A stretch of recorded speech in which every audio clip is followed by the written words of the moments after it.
Former Appalachian State quarterback. Probably doesn't get introduced much as that. He also was a scout for the Ravens, the Browns, the Eagles. Does a really, really nice job all over NFL Network's coverage last night. You can follow him like I do on Twitter at Move the Sticks.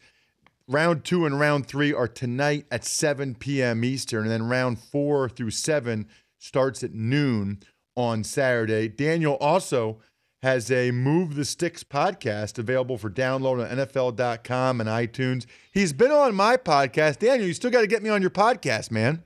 I know. You know what? I've saved up. It's like saving up for summer, and then when there's not a whole lot going on, you got to be able to have hardcore football people to come on when there's not some big event to cover, and that's when you call in the big guns, Russ. Sounds good to me, Daniel. Let's start with right before the draft. What did you hear?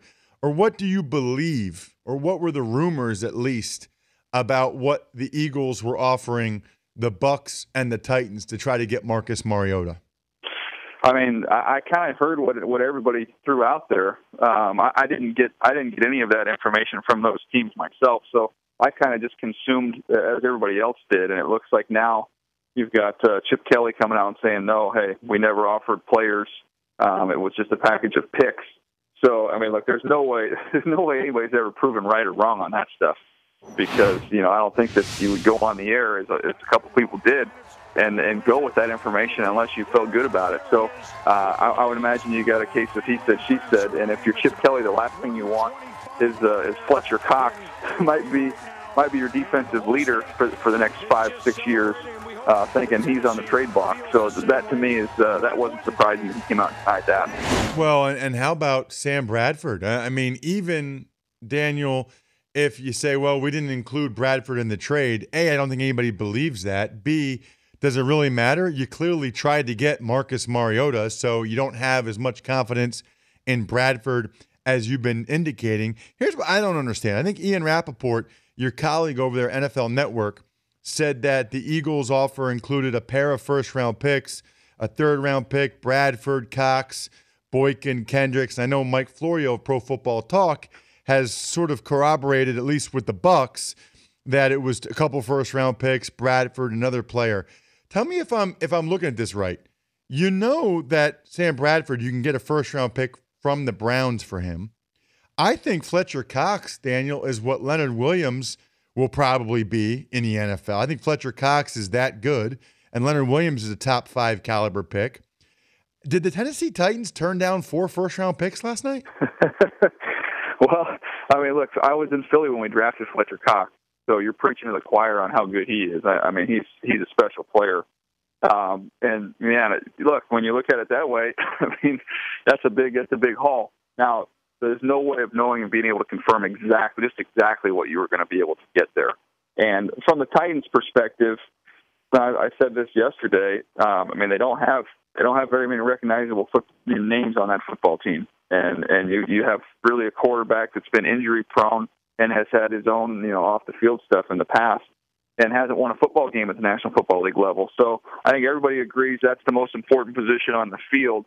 So if they had conviction in Mariota, which is what I was led to believe, early on in the process, okay, they liked him, they didn't love him, and then the more they visited with him, the more they studied him, the more they talked to people and were around him, they did kind of talk themselves into him and fell in love with him. So, if you're in love with a quarterback and you think he's your franchise guy, then it doesn't matter what the offer is. You stay there and you take him, and I think that's what eventually happened.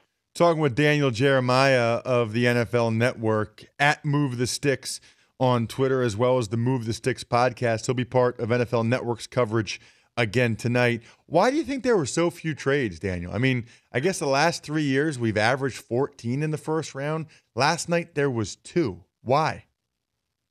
I don't know. I wish I had a good answer for you, because I thought there were some situations where teams could have slid down and still got the guys they wanted, but we just didn't see it. And there's no way to really explain it. I mean, I thought the Detroit Lions.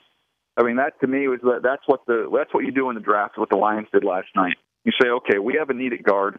Laken Tomlinson is our highest-rated guard, but we don't need to take him where we're picking. So they slide back and they get, I believe, a 5 this year, a 5 next year, and a backup offensive lineman, Manny Ramirez, that can fill in at 3 spots. And so they end up getting the player they're ultimately going to pick, but they got a lot of sugar to go along with it. And, I mean, I think that's how you play that game. I know there can be some risk involved. You might lose your guy. But I thought there were several instances where teams could have slid back and still got the player that they wanted. Daniel, what was the biggest surprise to you last night? To me, Shaq Thompson probably going in the first round.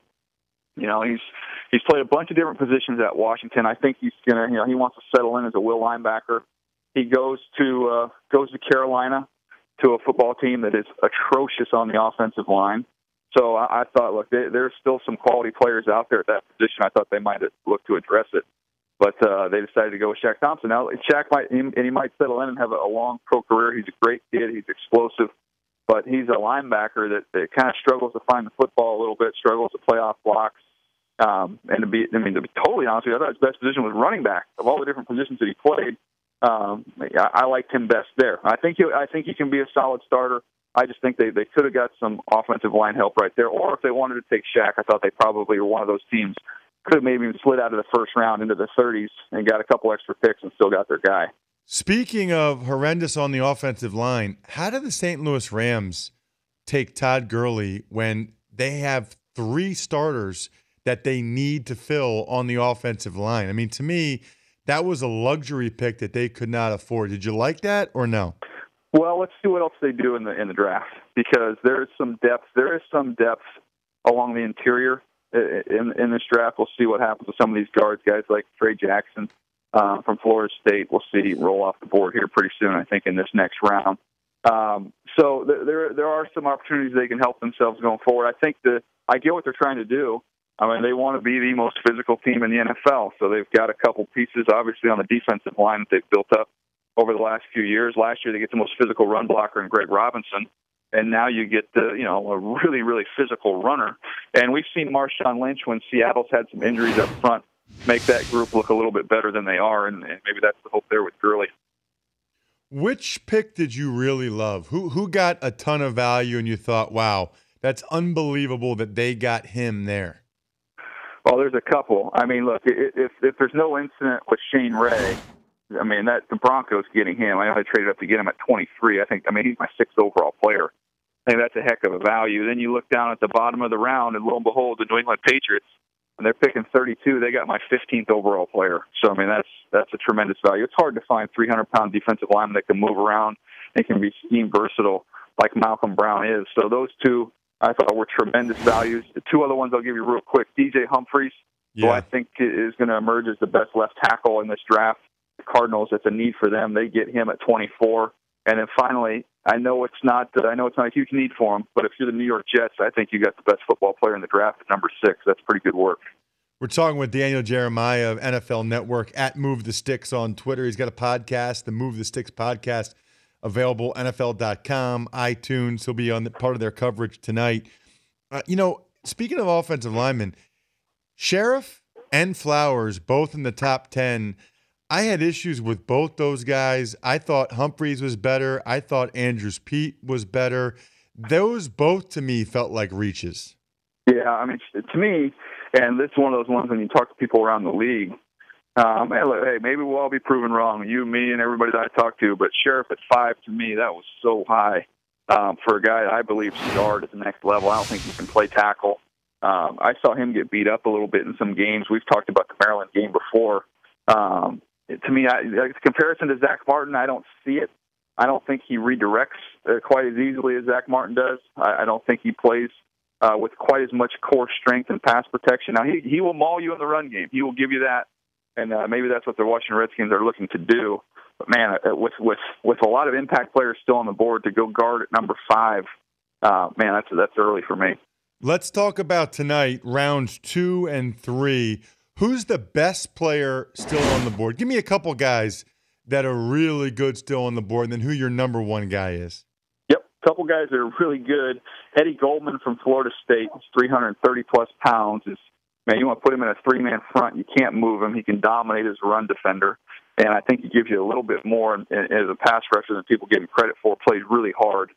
Those guys are hard to find. And then Landon Collins, to me, I know people say, well, he's not quite as athletic. I think you undersell him a little bit. I think he can play as a high safety if you need him to, but I think you put him in as a rolled-up safety, and you've got a dominating force player. You can play him at nickel linebacker in sub situations, and he might be the best special teams player in the draft on top of that. So you got a 4-down player there. But who's my best overall player, and it's by a mile in terms of talent, is Randy Gregory.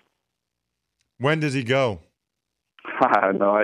If I had a nickel for every phone call I got last night asking me that question from around the league, I think people are trying to see how long can you hold off and minimize the risk with still potentially getting the reward of what many feel is the best edge rusher in the entire draft. It's just you got to sort through all that off the field stuff, and you have to just wait till that time where the reward is greater than the risk, and so far that hasn't taken place. So all we know, Daniel, is that he tested positive for marijuana at the Combine. And with Shane Ray, he got arrested for possession on Monday, and he's got a foot issue. So what is going on here? What is the secret about? There's a lot more, Russ. There's a lot more about Randy Gregory, but just nobody's willing to say it publicly. Yeah. There's more. I mean, there's more stuff that teams have issues with and that they're concerned with. With Shane Ray, I was told he had an incident as a freshman and had been totally clean, no issues since. Until this thing popped up the week of the draft. So teams were able to say those are isolated. With Randy Gregory, there's more than just a failed test at the Combine that teams are concerned about. Daniel, always appreciate the time. Great job last night. We'll check you out again tonight. Thanks, Ross. Take care. There he is, Daniel Jeremiah from the NFL Network.